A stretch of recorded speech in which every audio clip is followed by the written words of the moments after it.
Damn. Young fly nigga like Rouge. They say off white. Yo, it's the Rouge podcast. Yo, it's D. Yogi, come on. Start it out. Already? Let me pull it up. Pull it up, man. Woo. Wow.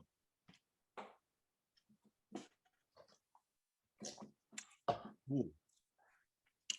That's Casamigos, man. How you doing, brother? Hey, I'm doing all right over here, Shalem. What about you? Come on, man. I can't complain, you know. New week. New week, but we got a new segment too. And let's talk about that. Hey, okay. What we starting to do, we want to hear what y'all want to talk about. Mm-hmm. You know, y'all been listening to us talk. We want to hear what this is our podcast. Exactly. That's it's not just me, it's the whole entire community's podcast. You feel me? Right. So this episode, we're gonna introduce a segment where we're gonna talk about, you know, a question of the viewers had to ask us. And that question was, what was our perspective upon DC, correct? Or correct me if I'm wrong. It was what was the biggest misconceptions of growing up in DC? Correct. Yep. So what do you think is the biggest misconception? For one, I think is that we stuck up and we rude. Oh man. I think that's like, obviously that's a big misconception because, it's hard to really like categorize or judge somebody when you don't necessarily understand where they come from. For sure. So like you could feel that we stuck up, but we actually did a short film called Fledge. Go check that out.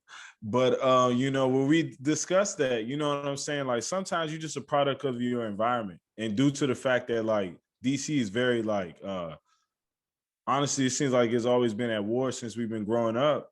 We always feel like we have to be on defense. You know what I'm saying? We always are just worried about protecting ourselves. Nah, and like real spill, that's like the realest thing. Cause like honestly, it's not like we stuck up, just like how you said, we always play defense because no matter how you grew up inside DC, you always had to maybe encounter something where you had to be smart about it. Like if you're not smart in DC, you're not gonna last in DC, to be real with you. And it's sad to say. Because even if they see you doing good, DC is a what's that? A crab in a barrel. When they pull the person who up top, you know what I'm saying? Like, they want to do everything. So you got to play it smart. Right. Hey, like even in the go-go number, you ain't from a hood.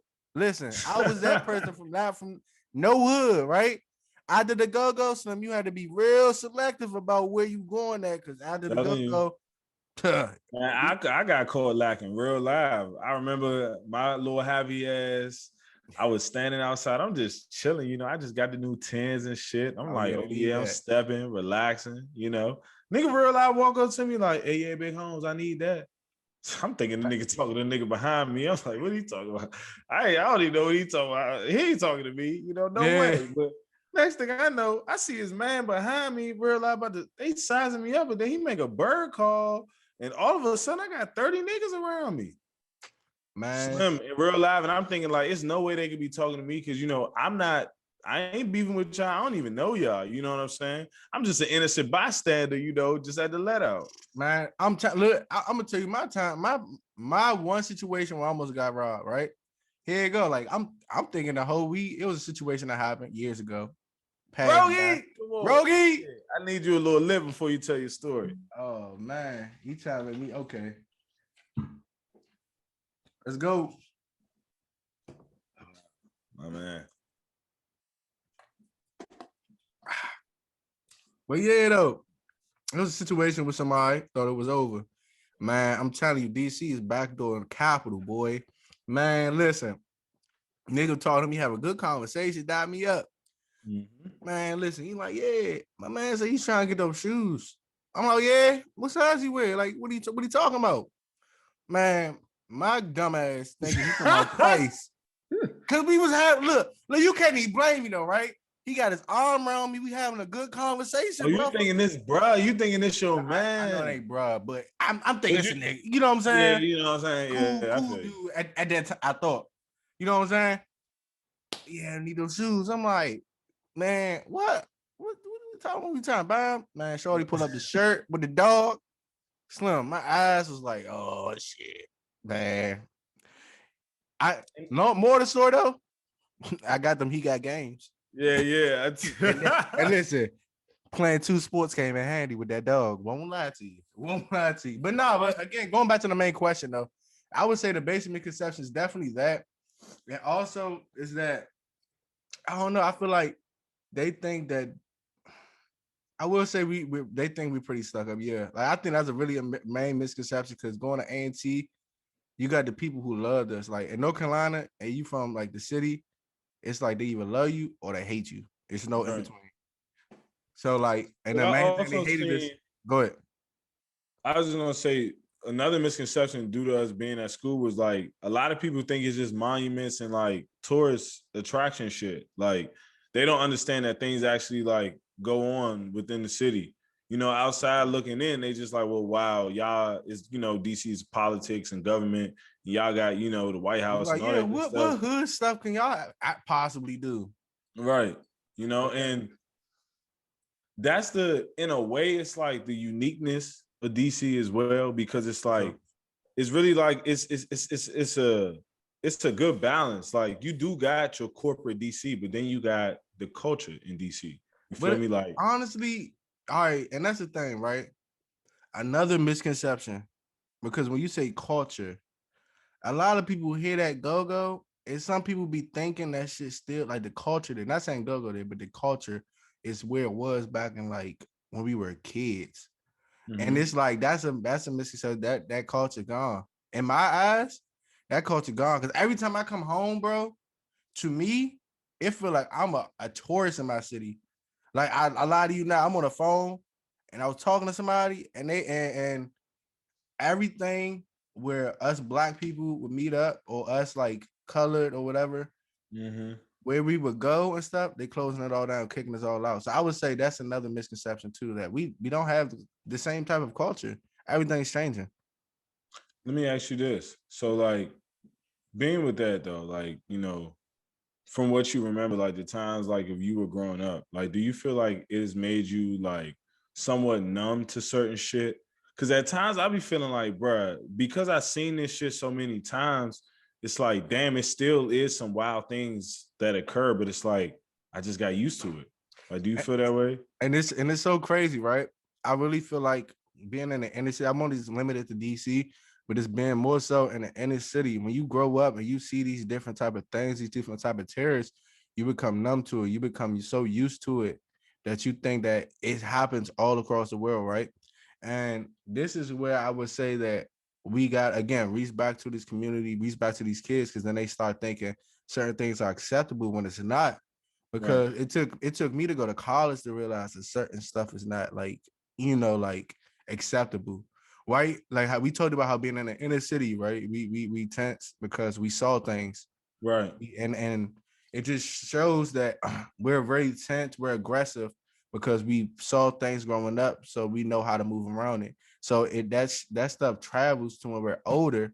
Because it took me in college where North Carolina, if y'all have not been there, probably one of the most friendliest states ever. I swear to God. Yeah, you know, like that was a real like culture shock for me Yeah, too, going down there, because I'm like, you know, I'm always on guard when I'm back home. You know what I'm saying? Like exactly. I always used to tell people like I legit feel safe in North Carolina. I ain't saying that things don't go on in other places or Yeah, things didn't go on in North Carolina, but legit, I'm always on guard in DC. Like, you know what always. I'm saying? I always feel like I gotta protect myself because I never know what could occur. I never know who watching me, who plotting on me. You know what I'm saying? Sometimes niggas just be having bad days and want to fuck with niggas. You hear me? Like you And got to deal with shit like that where you realize like ain't got nothing to do with nothing, and and somehow that's the thing though. Like growing up in DC, bro, just imagine, right?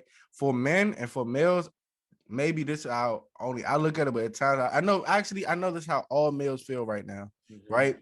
At this time period, you wake up and you're leaving out the house and you just gotta pray that you can make it back. And this is the messed up part, right? We already have police that's against black people in general. And I'm not even gonna limit it to males, black people in general.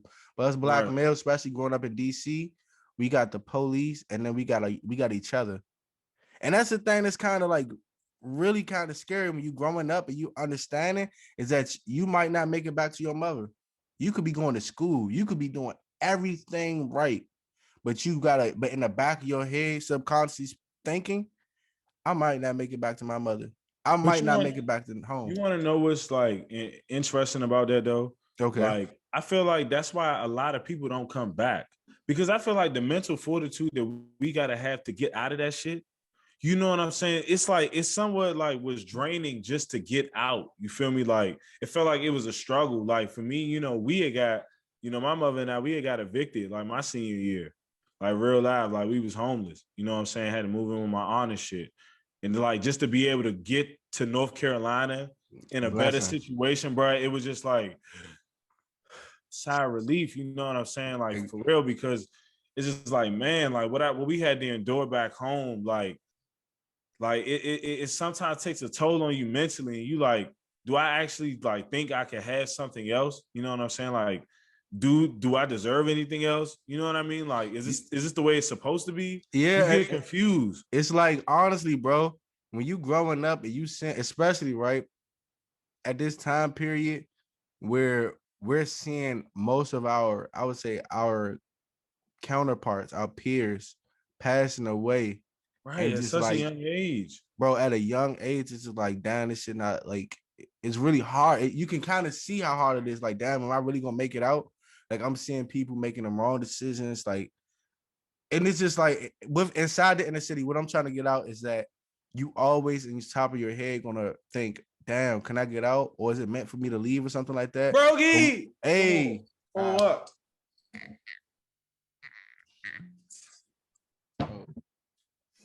Damn.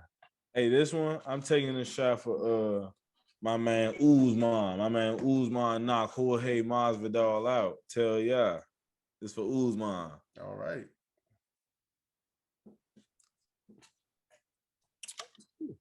This one is for the Steelers because we're gonna draft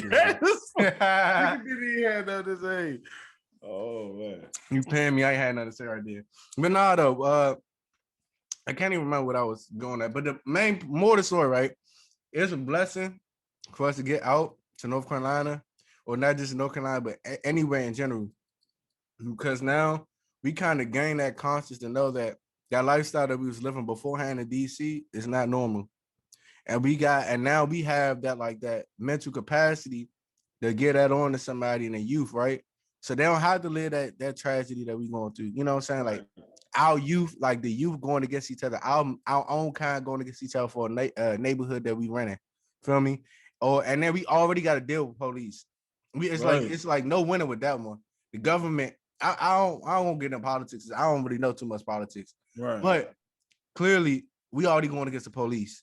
Why make it harder? Yeah, it's just like, I feel you. It's just like, all right, so we got to deal with the police, then we dealing with the shit within our own communities. Just like, all right, so when can we just have a time where we could focus on us? You know what I'm saying? It's a nightmare.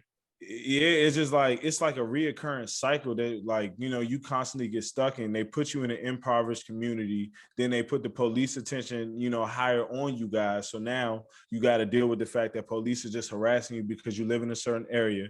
Then you got to deal with the fact that you might actually be impoverished due to whatever your family's circumstances is. And then now they telling you, oh yeah, you got to go to school and you got to go get a, you know what I'm saying? The expectations are still there on you. And we talked about this before. Like that's the scariest part about all of this shit. Like you legit have all these expectations, but it's like we all in a race, but some people have disadvantages. Like one person got a limp.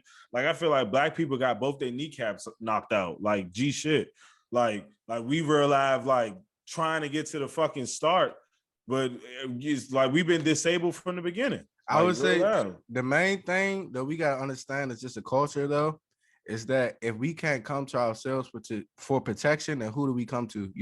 So like if we have to face all these different type of races who think they're superior, right? And every race is equal. However, idiots think that they superior than us. That all they do is mess with us. So all day, every day, we have to deal with this waking nightmare. This non-stop nightmare of dealing with police brutality, dealing with racist people.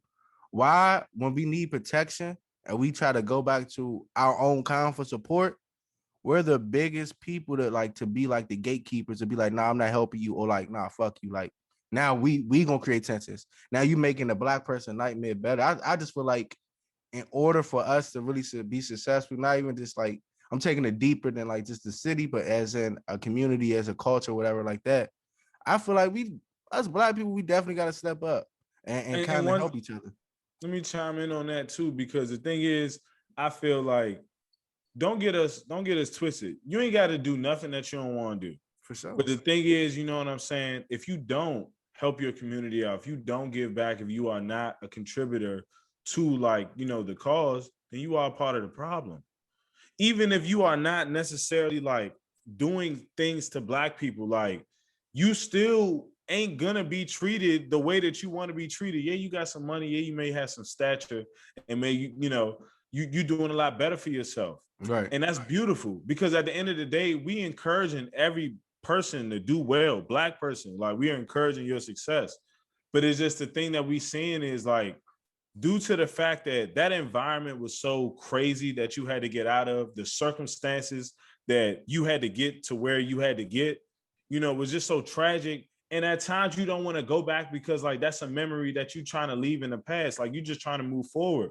But then it's like you can't complain about the next generation, you know, in the way that they act. You're gonna be raising your kids in that generation. That's how you got to think about it. If you don't go back and impact the youth, like your kids are gonna be raised in a generation where young niggas don't give a fuck about nobody and they're disrespectful and they don't know the value of things. But I got one thing. Rogie. Oh, wow. Let's go, Rogie. Hey, let's go. Let's go. I got a cousin Vigos. I like how I slid that in, right? I got a cousin Vigos. You know, let's go. I'm sipping a humble little wine right now. Ran out the Henny while we was drinking. Wine, y'all. Don't let him get away with that next week. Somebody need to. Hey, no, I just ran out of Henny in the middle of it. Man. I ran out of middle of the Henny. I mean, in the middle of it. That's how you know you like. You talking about ran out of middle of Henny? What the fuck? What does that even mean? That's how you know I'm telling the truth. Nigga ran out of Henny in the middle. No, but look though. So, so look, this is my thing though, right? So we talked about like just the growing pains in DC, right? Mm-hmm. So let's just talk about and how basically we can make a change with anybody. It's not just in DC, it's inner city youth. Yeah, how they can kind of get out that mindset of just being I would say real P's and Q's. It's just like how you just said, right? And Auntie, when we went down there, we understood, we had to see it for ourselves to understand, like, damn, it's bigger, it's life bigger than what we was going through. That's it right there, though. Like, that's it right there. Like, think about it like this. If we never went to a school down south, because I feel like if we was to go to a school up north, like, you know, Lincoln, like Howard, like, you know, even Howard, Hampton, you still hanging around people who are either from the same area or not too far off, the majority.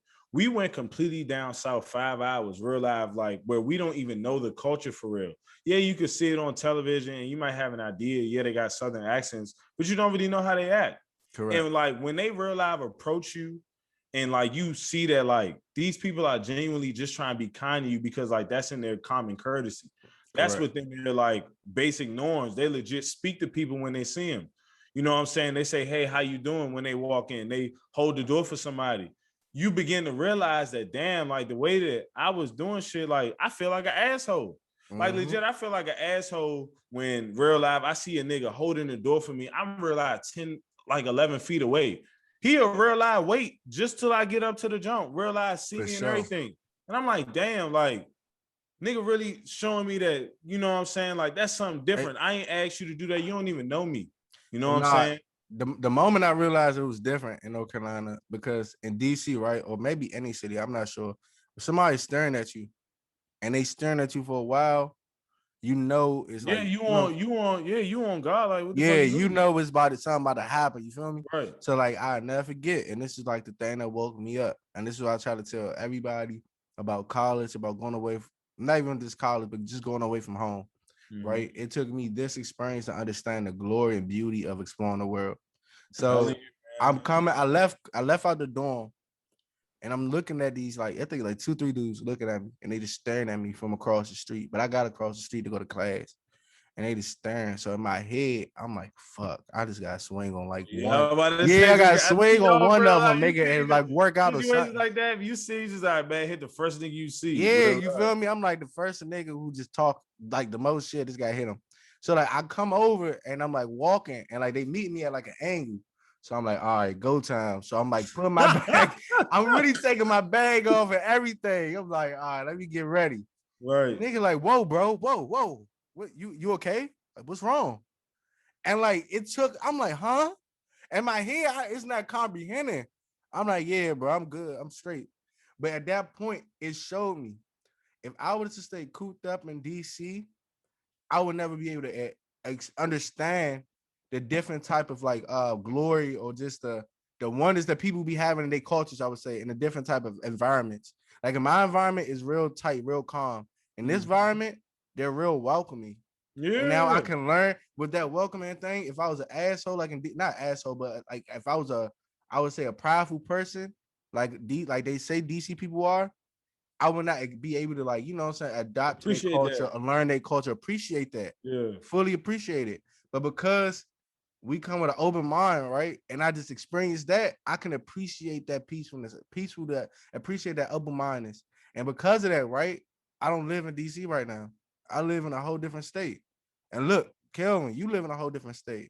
Right. And I think that's the thing that people gotta understand. In order for you to, I would say, in order for someone to elevate, you have to first be open to learning new things and and being open to just gain more wisdom, because you won't ever fully be able to, I would say, unlock your true self or learn more about yourself unless you do. Because if it didn't take us to go to North Carolina and accept that culture, we could have ran back home and never would have went through the things that we went through to learn more things about us. Or in that case, when we went back home, we could have been scared and not leave a different state. But we went to a different state. Now we live in a different state. What's just teaching us the more about ourselves, being dependent from that city, being dependent from the people that we, you know what I'm saying, from depend on the city, learning on our own. Get out your environment. You feel me? Like you gotta embrace certain cultures. Like you feel me? One thing we seen a lot of people from back home do when they got down to North Carolina, they was like, man, these niggas is champ. These niggas is goofy, da. Yeah, they not as fly as us, but who gives a fuck? You feel me? Like, your good man could legit be fly and snake you. Like, you got niggas, it be niggas around, niggas be hanging with niggas who fly as shit who snake them. You feel me? If dressing is the only thing that categorizes a good person, then you feel me? That's why a lot of y'all fuck up in the first place. G shit. If you only cool with a nigga because he dressed cool, you gay. Yeah, like what the fuck? I'm sorry for, like, you know what I'm saying, not to be offensive to, you know, not to make it like offensive term, but I'm just saying, you though, like, it's just like, come on, Slim, like, you like that dude because he look cool. What type? You feel me? That don't even sound right? It didn't even sound right saying it at all, right? But look though, great episode today. Great episode. Shit. Hey, and listen though. Hey, let's take one for the road, man. Let's take one for the road. Rogie. Come on for the road. Yes, sir. For the road. Hold on, I gotta put myself up, man. All right. I ran out my handy. You gonna cost amigos? Yeah, man. I'm on the ass. I'm on the cast. I'm gonna switch it up next week for y'all. On the cast. Right, hey, let's go.